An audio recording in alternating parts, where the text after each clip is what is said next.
So one thing I do want to cover is this little nozzle down here, and this is your drive mode indicator.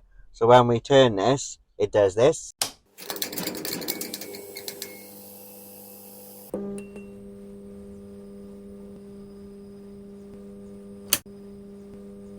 Hi guys, welcome to another episode, and today we're going to be reviewing this, which is the Kia Sportage GT line.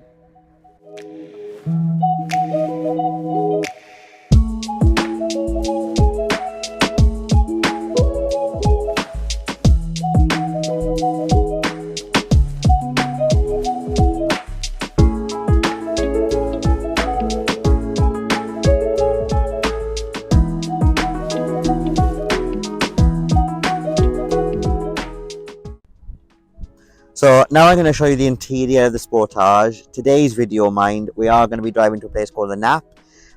It's a nice little beach, nice and quiet. So you'll see that shortly. Now I'm going to show you the interior. So the interior, you'll see in the front, it's got nice leather seats. It's got white stitching. It's got a digital dashboard with all the infotainment system built into that as well. It's got electric windows, electric seat, heated seats, cooling seats. It's got everything on there. Then we're going to come around into the back, and the back also has leather seats with the white stitching. It's got electric windows. Now inside that back part of the cabin, the cameraman sat earlier. He's over 6 foot, and he sits in there quite comfortably with still a lot of headroom. Then we're going to come around to the boot, and in the boot, I want you to see exactly how big this boot is, and as you'll see, it's fairly large. My wheelchair fits in there whole. You can also fit in there a lot of shopping with it. It's got an electric tailgate as well, which you can control from the boot itself or from inside the cabin. Then it's also got a level loading lip, and yeah, the inside of the cabin is great. So now we're going to cover the transfer. I'll tell you a little bit more about the inside and the features that it's got once I'm in. Then we'll drive to the Nap, and then I can tell you how comfortable it is and how it drives.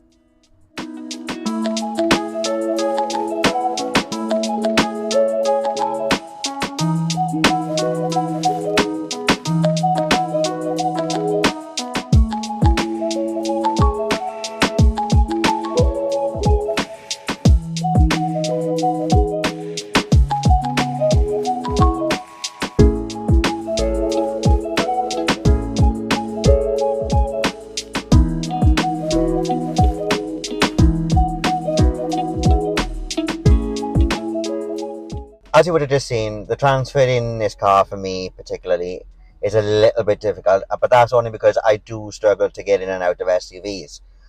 But that being said, I done it, and once I'm in here, I love it, to be honest. I don't know why, I just love a big car. So the interior, you'll see, is really nice. It's really neat and tidy, very simple. I really like this whole new infotainment system on these Kias.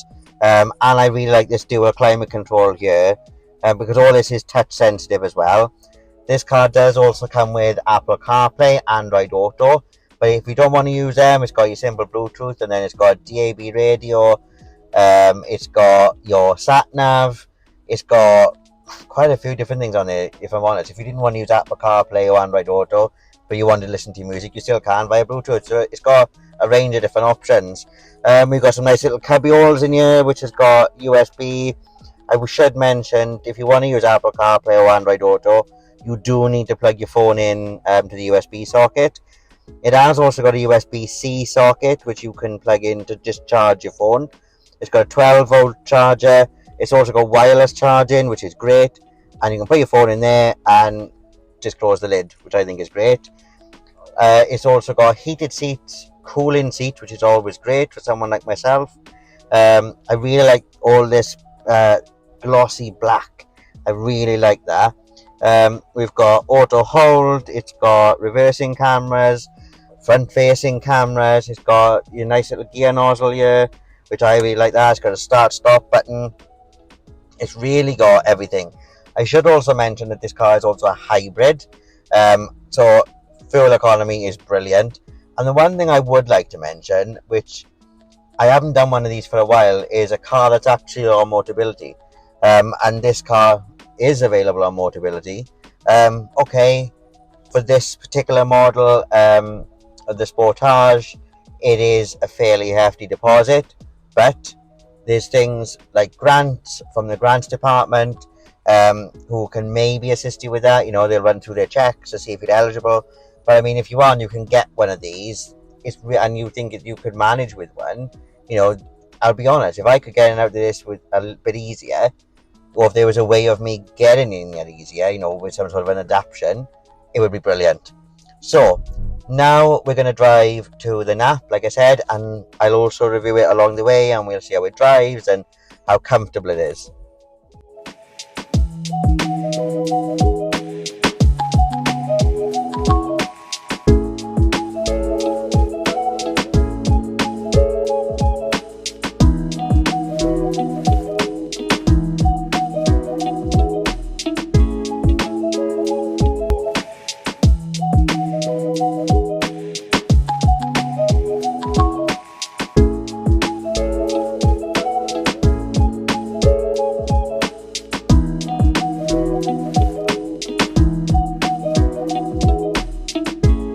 Something I do want to cover is this little nozzle down here, and this is your drive mode indicator. So when we turn this, it does this. So I'm going to show you on the dashboard. So changing your driving mode, but also changes your speed dials. Just got to the nap, and as you can see with our backdrop, it's gorgeous down here. So before we get to the ratings, I just want to mention how amazing this car is. I haven't driven an SUV like this for a while. And it's really nice to get into something big and bulky, and yeah, and comfortable, if I'm honest. So that brings us on to the ratings. Now, comfort, I'm going to score it a 5, because like I said to you earlier, it is very, very comfortable. Performance, I'm going to score it a 4. It's not the fastest, but you know, it's got a bit of power to it.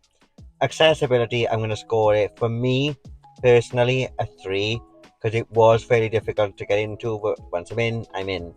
And then practicality, I'm going to score it a 5, because as you've seen earlier, my chair gets in there whole. There's still ample enough room in the boot for other things, and on the plus side as well, all the seats get to remain up in the back. So like I said, that brings us now to the end of the video. Thanks for watching. Don't forget to follow and subscribe, and keep an eye out for future reviews.